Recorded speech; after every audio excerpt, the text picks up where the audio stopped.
Welcome to a special edition of the official Catchup. It's myself, Chris, and today I'm joined by Paul Mooney, head of Clydebank Development. How are you doing, Paul? Yeah, all good. Thanks for having us on. Today we're going to chat a wee bit about obviously under-20s football, the sort of West of Scotland league that's coming out, and obviously our focus is obviously on youth football. As I said to you, Paul, I follow youth football through here, obviously with the development league. I tend to go and see Hillabeef because they're quite near me, and I've seen the likes of civil service strollers and that who are obviously quite new, and I've seen Kelly and Spartans quite a lot. How is the situation with Clydebank at the moment in terms of all that's going on west of Scotland and everything else? I think in terms of as a club, I think that we've done really well the last couple of years to bring young players through, but the problem has always been the structure around it. So we've kind of been involved in 19s and 21s football for 4 or 5 years, and I just think the 20s sounds like a much more exciting and attractive prospect for young players. So from our point of view, obviously, with this finally coming through, it's been something that we've been kind of building and looking towards for the last couple of years. So now really, really excited about the new venture if it happens. Yeah, in terms of the west of Scotland, I think Clydebank were, among a few teams obviously that really wanted to be part of the pyramid. Was it the same kind of, at the development level? I take it that was a thing on your mind as well, obviously, wanting to be involved in a league structure as such, as you were saying? Yeah, well, I mean, obviously we were basically restricted on doing that, being a junior club. We'd actually spoken to a number of teams, including Cowan actually. Cairn, Clyde were actually interested as well. All the teams that basically had kind of been at 19s and 21s and says, we can see the kind of attractiveness of playing Friday night football. But for one reason or another, mainly due to facilities and getting a pitch on a Friday night seemed to be a big sticking point in the cost of that. So I think now it seems like there's a lot of clubs through in the East that, obviously, like I said, Dunnerpace that we played at 19s, that I went through there maybe about 10, 15 years ago, and they were a club that maybe weren't standing out in the West region, and now, we went through to play them this year, and it's unbelievable the change in the facilities and everything that's getting run there. So I think that's something that all the clubs in the West can aspire to try and achieve over the next few years. Yeah, do you think that helps with obviously pyramid progression? Because obviously a part of joining the pyramid is obviously club licensing, and I think a lot of, especially East Junior teams, have they've benefited from having to upgrade their facilities and things like that. You obviously mentioned Dunnerpace there. I was at Dunnerpace with the under-20s, I think, last season, and I've seen the senior team as well, and you're right, the facilities there are fantastic. I love that wee hill as well. I don't know if you spotted that. yeah. Could you have just chuck a few seats in there? It'd be perfect. The mini shed, yeah. Clydebank at the moment, the senior team are obviously looking for, it's tough at the moment, obviously, with all that's going on, but donations for the club licensing, that will help not only the senior team progress, but obviously the development team. I think that's the thing, is that until we had home park in place, there wasn't really a lot that we could do. So for years, the development team hasn't been able to train or play within the town. And likewise, obviously, the first team were sharing it at Maryhill. So, the whole getting home park up to scratch, and it's an unbelievable facility, to be fair, and it's still got a lot of work to do. But, it's a really exciting place to be. We train next to the first team as well 2 times a week. And I think the first team can see the benefits of that as well. So it's just having everybody in the one place, the one hub, has really brought the club together, regardless of what we're playing. And obviously, this is just a bonus. The fact that this has now come up, it's been kind of the perfect time with the club going for licensing. But yeah, that's ultimately, I'm sure that I don't speak on behalf of everybody from the club, but only from really my own opinion in the academy. But I think most of the supporters are really keen to basically get the club playing at the highest level possible, and that's been part of the pyramid. So. Because of the sort of situation we use, guys, how hard has it been to attract a couple of teams in the development league over the last couple of seasons? Obviously, pull out due to numbers and stuff. Has it been hard for you guys? Obviously, having to organise sort of fixtures every week and stuff like that. Organising fixtures has been a real issue for us, but part of the reason for that is the structure of the league. And to be fair, the league, it's not really their fault. They've got teams coming up from 17s playing Saturday mornings. We were ideally Friday nights along with a few other teams, but then other teams wanted to play Sunday. So there's just not been the structure, the consistency. Obviously, the Scottish Cup and the Regional Cup come into play as well. So we've not often had fixtures 4 or 5 days in advance, and that obviously trying to build up the games is quite important for us. We've actually had crowds of between 100 to 150 for some of our Friday night games, so it's something that we were really looking to promote, and unfortunately obviously that's not been able to happen so far this season. So I think having the full fixture list definitely gives that sense of security that we know that we can plan in advance. So it's just a bit of professionalism that hopefully will be added. Yeah, definitely, and I think I mentioned civil service strollers a wee bit earlier, but they're a new team. They only think their team, they're under the development side, only came into league this season. Been very impressed with them. Some of the boys that have played there, obviously some of the guys have came from other clubs and stuff like that. But is there any sort of players in Clydebank under development team that we should be looking out for that maybe pushing into the first team? I think we've been reasonably lucky. We had, obviously, I said we took our team up to 21s, and unfortunately that came in last summer. But we inherited the coaching staff a really talented 19s team already that was in its kind of first year. So with that added to a few boys for ex kind of pro youth, we actually have been really, really lucky with the squad that we've had this season, and it's all kind of clicked together pretty quickly. So in terms of the actual squad itself, we would obviously need to sit down and talk to the boys what they're doing next season, but we feel as if we've got a really strong core team of boys aged between 17 and 18, turning 19. So we've got some in the last year that would be playing 20s, but we've also got some younger boys as well. So like Ben Cameron, Adam Smith, Dylan Cole, Ocean McHugh. I think we've got about 5 or 6, Connor Hamilton, all signed on dual contracts, and these guys have been playing in the first team as well. Which is great. They're getting the opportunity to play. Young Adam played against, he started and played 90 minutes against Auchinleck Talbot. So for a kind of young guy that's only just turned 18, playing centre mid, it's a brilliant experience for him, and it just shows that the first team also have the faith and the trust in our boys as well. So the future definitely looks bright if we can build on. Yeah, I think that people that might not be interested in sort of development football, I mean, I've been very impressed with some of the talent. We kind of talked before we started recording about Kelty last season. We've seen a lot of the guys like Cammy Lumpston that's now at Berwick playing first team, Alex Chingwalu at Gala, and then there's a few boys playing for like East Fife and stuff, and then Spartans, obviously, some of their guys are out on loan. At Vela Leaving and teams like that, and they're playing first team. So, it looks bright. I think I don't know about yourself, but I think sometimes there's a boy that plays for Spartan called Nicky Reid. I'm not sure if you're aware of him. He's 16, 17-year-old. He's been playing for first team. He's fantastic. I think the old motto is obviously maybe he's no big enough or strong enough, and that. Do you think that puts a lot of pressure on players like that they're really talented, but maybe they've no, and then they kind of lose their balance a wee bit and stuff like that? Is that something to consider? I think you definitely need to be careful with young players when you're bringing them through the first team, and we've experienced that already. When a young player will come through, and sometimes they'll look really good, and technically I think all our boys kind of match up pretty well. But there's so much more to the game than just your technical ability, and I think that's where the 20s / making your way into the first team does make a difference, because you do learn other parts of the game, but you've just got to be patient, and that's where having a really good coaching staff kind of above you is great, because obviously these young guys need to come back down and play at their own level as well until they're ready to kind of be established first team members of the squad. So we're extremely fortunate that way, and I've seen Kelty and Spartans last year. I was really impressed with both their setups, and I think that's just the way it has to go. Some young players will take to it straight away, some won't, and it's just about finding their level and not being too disappointed when you don't do too well, but also not getting too carried away when you hit a few games together. So it's just about keeping the boys' feet in the ground and getting them playing football and learning.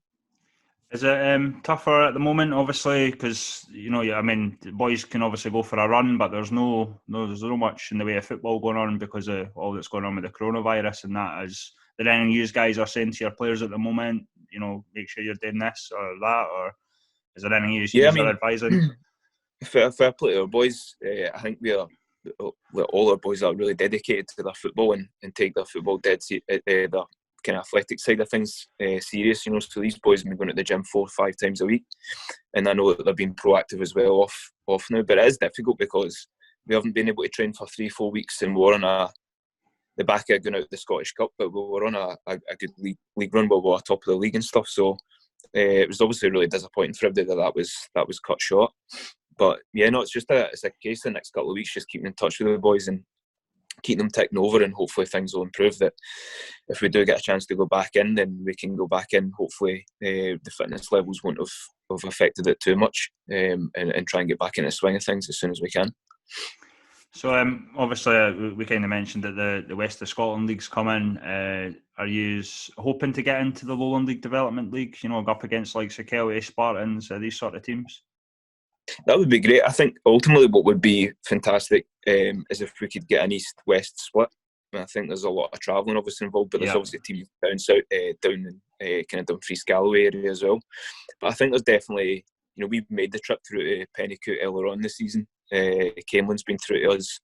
Let's say we've played Dun & Pace's 19s. And there's been a couple of teams that we've played as well along the way. So we do have an idea what the standard's about, and then B, what it's involved, what kind of travelling is involved as well.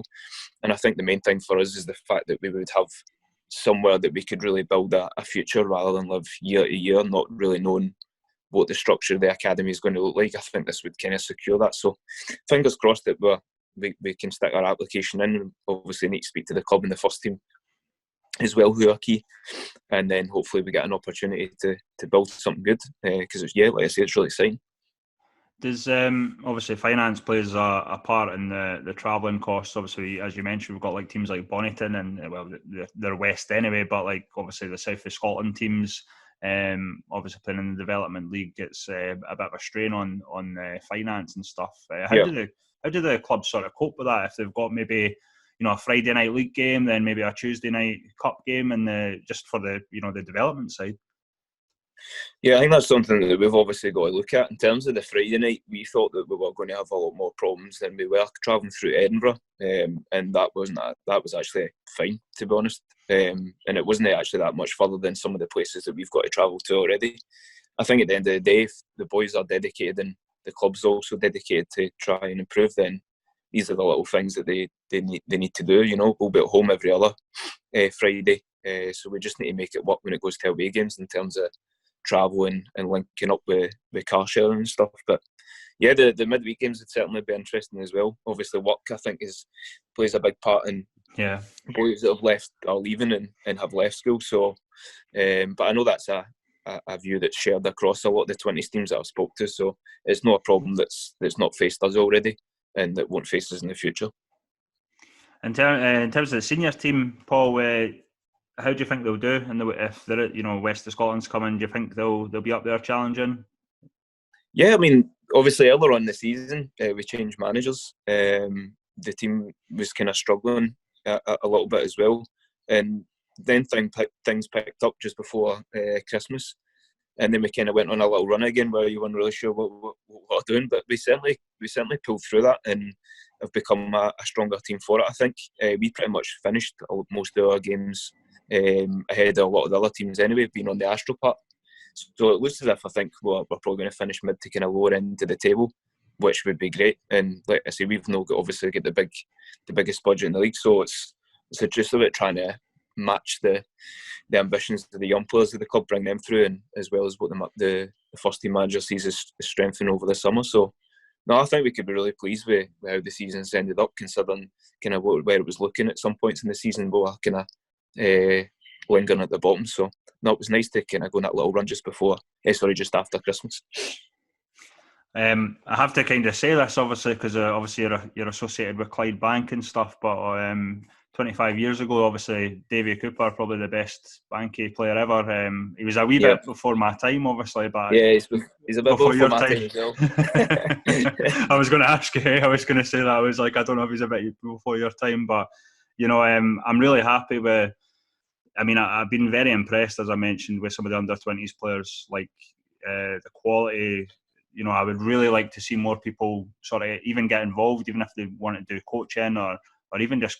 I go there to support the lads. Hillabeef have got a wee bit of a different team. This season they're not doing too great. So, but we go to the under-20s to support the young guys, so that's the important thing if they're getting the support there.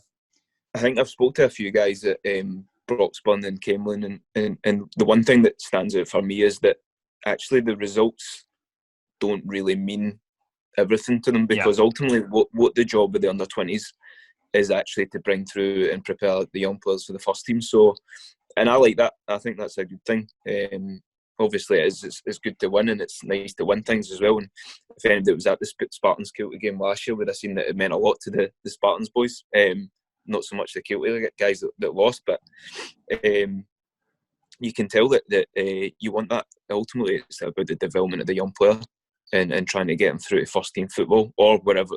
By the way, that means that they could go into the first team and beyond, or take the step sideways or downwards. There's got to be a pathway for everyone, because not everybody's going to make it into the first team. So I'm just really excited the fact that we'll be able to play against good quality teams, against good teams that play in good facilities, and have that regular fixture list that we can actually cater for the young talented players that we've got at the club. That's excellent, and that's exactly what you like to hear. Obviously, when dealing with young guys, I mean, there is too much made at this level about results and stuff. And as I say, Hillaby, I think they have similar guys. A lot of them, Lewis Payne, for example, has went up to the first team. It's been very successful. Obviously, John Mitchell, he became the senior coach for the first team at Hillaby and stuff. But they have a young guys there that are really talented. I think they've been unlucky with results and stuff, but that is great to hear you say that results aren't everything, because that's the point. It's all about the development of the players and seeing how far they can get, and hopefully a lot of them will get to the first team and hopefully higher. I've seen a few guys go up to the SPFL and get their chance higher up, and I think is that something that you strive for as well, obviously getting the best of the guys so they can go and maybe do something with football? I mean, that's the thing, is that we've actually taken on, we've got some players that have never been, a couple of boys that have never been pro youth.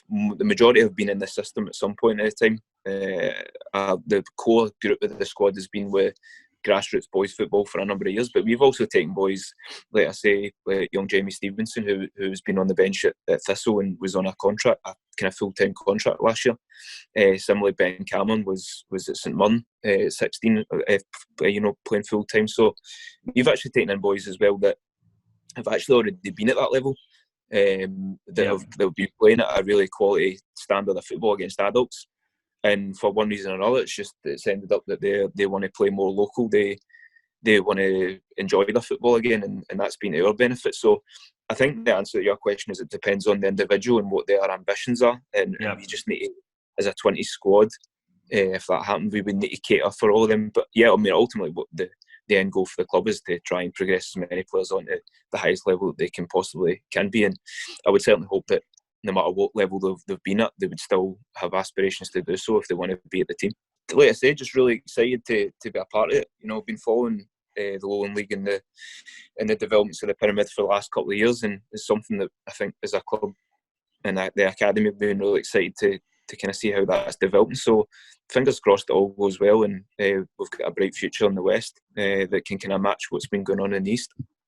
Well, that's been brilliant speaking to you, Paul, and I really hope you guys are in some sort of league next season. And hopefully I can get through to Clydebank, even if it's the senior team or the under-20s. As I say, I tend to stick local, Hillaby for Kelty, if I'm there on a Friday night. But I wish you all the best, and I look forward to seeing the West of Scotland League and see how it all progresses. And good luck, mate. Yeah, cheers. Thanks very much.